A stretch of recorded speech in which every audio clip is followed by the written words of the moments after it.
Participate on this new initiative, the Open Source for America thing, and it's so cool. They have this website, Open Source for America. I'm one of the guys that are organizing it behind the scenes. I'm trying to make the website run very, very smooth.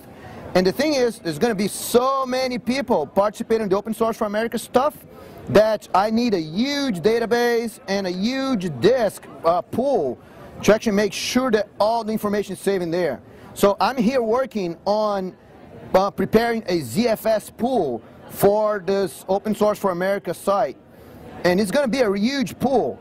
The problem is, I'm having some issues with ZFS. You know, should I put a large pool, a small pool? I'm not really sure. So let's see here. Let me see who is online right now. Oh, I see George is online. So George is one of the developers of ZFS. Let me see. Let me talk to him. Hey, George. How you doing? You were very quick. I was just IMing you to talk to you. I knew you were calling me. Excellent, man.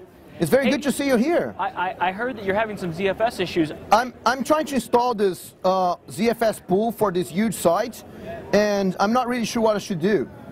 Okay, well, what kind of pool do you want to create? I don't know. What kind of things should I be worried about? You know, well, you know, you may want to consider things like whether you want to do mirroring or you want to use like RAID Z. Either single parity or double parity? You know, I think the RAID thing is better, is it right? Because mirror uses too much disk, right? Yeah, so you know, if you want more capacity, then you may want to, you know, choose something like RAID Z1. Okay, I think I want more capacity because I'm going to be a huge database. Sure, that's pretty easy. As a matter of fact, I brought you the ZFS administration guide. Oh, cool. I didn't see it on your shelf back there. Excellent. So the ZFS administration guide. Excellent. Yeah, it's got all sorts of answers to the questions you might have. Perfect. I'll save here on my library right here. Perfect. Excellent. So, is this ZFS guide something that people can download from the internet too? Absolutely. You can get it if you go to OpenSolaris.org. OpenSolaris.org. Yeah, and you go to the ZFS community. You can actually see various documentation that you can download. Yeah, I can see there's all kinds of documentation here. Yeah. Getting start guides, how to contribute to ZFS. Oh, can you contribute to ZFS? You can. ZFS is open source, so as a contributor, you can actually develop additional features or fix bugs for it. Excellent. That's why we want to use it for this Open Source for America stuff, because all open source software. Cool. Absolutely. Excellent. Great idea. Very good. So, coming back to the RAID stuff. Yes. I have, let me see here on my machine. I have 100 disks. Okay. Is that okay? Yeah, that's fine. Okay. It just kind of depends on how you want to split up the disks. Right, because I think that when I had to deal with file systems in other OSs in the past, I had to configure each one of these disks manually, right? Yeah. And kind of do things, you know, kind of I don't even know how to do that, and this other OS is kind of complicated. Yeah, it's a lot of steps if you try to use something other than ZFS. I mean, one of the things that ZFS makes it very easy for the administrator to actually handle large numbers of disks. Because really you only have to remember two commands. It's either zpool if you want to do something with the pool. Zpool. Or ZFS if you want to create a file system. ZFS to create a file system. So when I do zpool here, it lists me all kinds of disks here. Yes, there's actually several different sub-options that you can have to zpool. Like if you want to create a pool, it's zpool create. Zpool create. Yep. Do I name the disk that I want to put in the pool? What you're going to do is you're going to give the name to a pool, so you can call it whatever you want. Like zpool Open Source for America. Absolutely. Cool. Or zpool my website. Exactly. Or zpool my photos. Whatever you want. Cool. Excellent. And then after that, you're going to give it some kind of specification of how you want your disk to be laid out. So in this case, you wanted to do RAID Z1. I want layout in a way that they can go sleep nicely. Okay, so you can do RAID Z1 and then give it the series of disks that you want to be in that RAID Z1. Okay, so disk 0 from disk to 99. Perfect. Perfect. Good. And that works. Just like that, it should create the pool. Wow. It's a rather fast operation. Whoa, it's pretty quick. Yeah. And it's already striping everything and doing RAID and all that for me immediately? All that is done immediately. And by default, you get your first file system. Whoa, man. So whatever you call the pool is your first file system. I have a first file system here. And then I heard that in ZFS you can do the snapshot stuff. Oh, absolutely. What is that snapshot for? So if you want to take point in time snapshots, like let's say you want to save some functionality of your website before you deploy a new version of Apache. Right. You Okay. might actually want to take a snapshot before you actually put the new version of Apache on. Oh, that's a good idea. So I can kind of back up all my data with a snapshot, and then if something goes wrong, I can just go back to the previous snapshot. It goes back and it goes back to that point in time. Excellent. That makes my life so much easier. And because it's so easy to take snapshots, you can actually create as many as you want. Okay.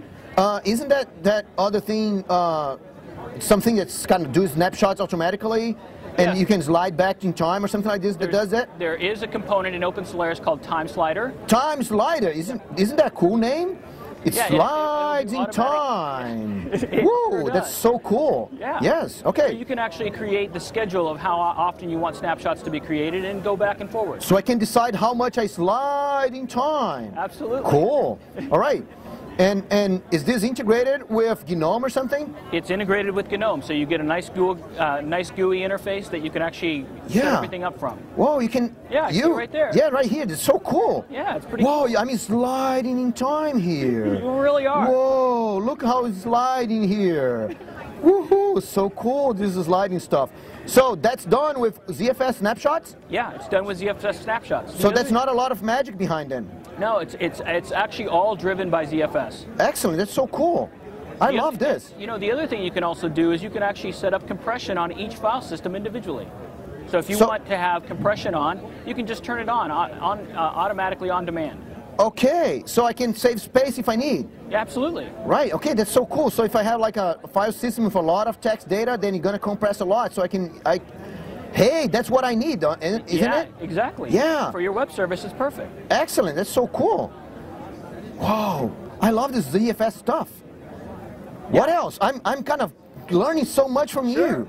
The other thing you can do is if you have to create multiple websites, you can initially put one on one file system, create a snapshot, and then make multiple clones of it. Oh, cool. So clones. What are clones for? Yeah, so clones allow you to essentially duplicate the amount of data that's on one file system. Duplicate data on the file system. Yep. The nice thing is it doesn't use extra space because you end up sharing the space underneath. I know. That doesn't work. Come on, man. You can't do magic. You're duplicating the file system and it's not using extra space? No, you're essentially sharing the same binaries. And since the binaries aren't going to change, you just share them under the covers. Whoa, that's so nice. That's so cool. Oh, how those guys could come up with it? You know, do you know any of the OpenSolaris ZFS developers? I actually happen to be one of them. Whoa, that's why you know so much. Come on, man. How did you dream all this stuff? You know? Did you have dreams about it? And then many hours are spent dreaming this stuff up. Many hours. I know. That must be a lot of work. It is. And how can I work out with you? You can simply go to OpenSolaris, get on ZFS Discuss. Okay. And actually send communications. Not only will you communicate to the community, you'll actually communicate to the developers too. That's excellent. So I can just log in here in the OpenSolaris.org, look ZFS community, and ZFS Discuss, I can see right there. Yeah. Okay, so I can join it. You can join it, send emails, we'll actually answer them back. Excellent. And if I learn enough, and I know a little bit like you, actually you know a lot, but I know just a little bit, can I start hacking up and doing bug fixing and all that? Absolutely. You can actually, there's another email website that has ZFS-code.